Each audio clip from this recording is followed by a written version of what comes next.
সুপ্রিয় দর্শক শ্রোতা সকলকে স্বাগত জানাচ্ছি স্বরচিত প্রবন্ধ পাঠের আয়োজনে। আজকের প্রবন্ধ জীবনের আঁকাবাঁকা পথ।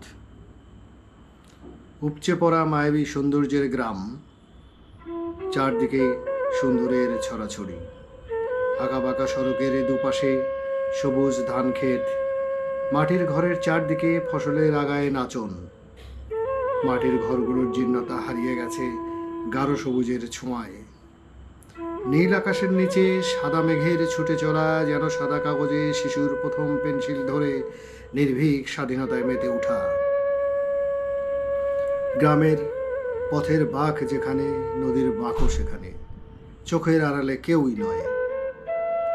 বটের ছায়ায় দক্ষিণা বাতাসে মনের জানালা দরজা সব খুলে যায়। কত ছবি, কতক্ষণ। ক্ষীণস্রোতা নদীর উপরে বাতাসের ভেসে চলা, পাড়ের গভীরে নদী, জল ছুঁয়ে মাছরাঙার খেলা, আকাশে ঝাঁকে ঝাঁকে পাখির উড়ে চলা। গ্রামের উত্তরে সবুজের পূর্ণতা, একটুও ফাঁক নেই। দূরে দূরে জঙ্গলগুচ্ছ, বনের মাখামাখি। গ্রামের একটা জীর্ণ সেতুর দুপ্রান্তে দুটো গ্রাম। সেতুর নিচ দিয়ে গলির মতো খাড়ি জঙ্গলের আচ্ছন্নতায় নদীর বুক থেকে বেরিয়ে এসে ধীরে ধীরে বয়ে যাচ্ছে। হাঁসের ঝাঁক ভেসে বেড়াচ্ছে খাতের অগভীর পানিতে। জঙ্গলের আকাশ রুদ্ধ, খাড়ির ভেতরে সৃষ্টি করেছে সুন্দর এক অন্ধকারের ভয়ঙ্কর রূপ। গভীর নদী, ঝিরিঝিরি বাতাসের স্রোত, চরের শূন্যতা অবারিত যত দূরে চোখ যায়। নদীর উপরের উঁচু পারে সড়কের পাশের বৃক্ষের শিকড় ছড়িয়ে আছে।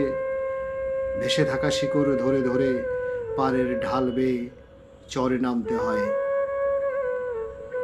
নিচ থেকে উপরে তাকালে পাহাড়ের মতো সবুজ ঢালের ছবি ভেসে ওঠে। সুন্দরে সুন্দরে চারদিক সিক্ত। মনে জাগে নির্জনতার ভয়াবহতা। এই ভয়াবহতা আরো গভীর হয় বয়সী বটগাছের বিপরীতে ধ্বংসপ্রাপ্ত ভবনের ভিত্তির ঐতিহাসিক নিদর্শনের কঙ্কালের দিকে তাকিয়ে। আকাশ, অরণ্য, দক্ষিণা বাতাসে বয়ে চলা দক্ষিণা স্রোত নদী, নদীর নিষ্প্রাণ খাড়ির শীর্ণ রূপে অন্ধকারের বেদনা। জীর্ণ সেতুর দুপ্রান্তের একই হাসি, একই অশ্রু, পটের মুক্ত ছায় মিলেমিশে একাকার। নির্জনতা চারদিকে, সুন্দর যেখানে চঞ্চল প্রজাপতির মতো এড়ানো যায় না। নজরে পড়ে অনন্য নির্জনতায় আড়ালে নেই কোনো ছবি। এই সুন্দরের তৃতীয় প্রহরে জীর্ণ সেতুর পশ্চিম প্রান্তে এসে থামল মহিতাবুলের ভ্যান। সে কারো জন্য অপেক্ষা করে। ভোরে বের হয় সে খড়ের আটি নিয়ে। শহরে বিক্রি করে প্রতিদিন 1000 আটি। মহিতাবুল বলে আউর। প্রতি 1000-এ যে লাভ হয় তা দিয়ে 5 সদস্যের পরিবার চলে। বাবা মারা গেছেন শ্বাসকষ্টে, মায়ের বয়স 75। কোনো রকম চলাফেরা করে, নিজের কাজটুকু করতে পারে। মহিতাবুল খড়ের মজুদের খবর রাখে। কোন গৃহস্থের বাড়িতে আউর আছে তাদের কাছ থেকে সে কিনে নেয়। যাদের গরু মহিষ আছে তারা হিসাব রাখে কতটুকু মজুদ করতে হবে। জমি সবার নেই। ফসল কাটার সময় তারা খড় কিনে রাখে। আউরের গাদাগুলি গম্বুজ, দোচালা, চারচালা আকৃতির। এগুলি ঝড় বাতাসে ভিজে না বা ভেঙে পড়ে না। মহিতাবুল কিশোর বয়স থেকেই খড় কেনাবেচা করে। সে তার গ্রামের সুন্দর বর্ণনা দেয়। তার বর্ণনা ভাষা ভাষা হলেও কিছুক্ষণ মুগ্ধ করে রাখে। মহিতাবুলের ভ্যানের পাশে এসে দাঁড়ায় সানাউল্লাহ, বয়স 20। স্কুলে কখনো যায়নি।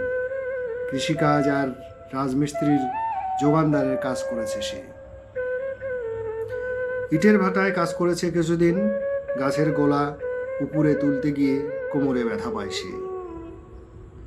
10 দিন সে হাঁটা চলাফেরা করতে পারেনি। রাতে ব্যথায় ঘুমাতেও পারেনি সে। দিনগুলি ছিল তীব্র যন্ত্রণাময়। অনেক ব্যথার ওষুধ খেয়েছে, এখনো ব্যথা হলে সহ্য করা খুব কষ্টের। সানাউল্লাহ কলকাতায় গিয়েছিল চিকিৎসার জন্য।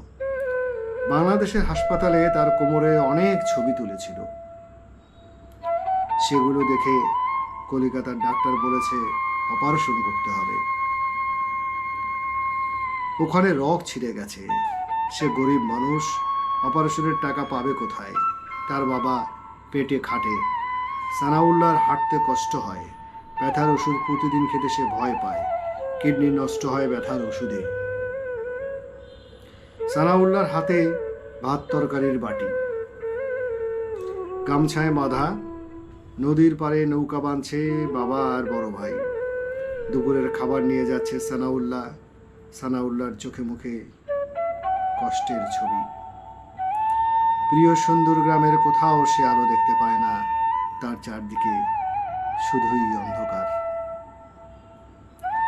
ভ্যান চালক মহিতাবুল সেতু পার হয়ে চলতে থাকে পূর্বে। কিছুক্ষণের মধ্যে পৌঁছে যাবে বাড়িতে। সানাউল্লাহ এক পা দুপা করে শিশুর মতো হাঁটতে থাকে নদী পাড়ের দিকে। শুধু দর্শক, আপনাদেরকে অনেক অনেক ধন্যবাদ।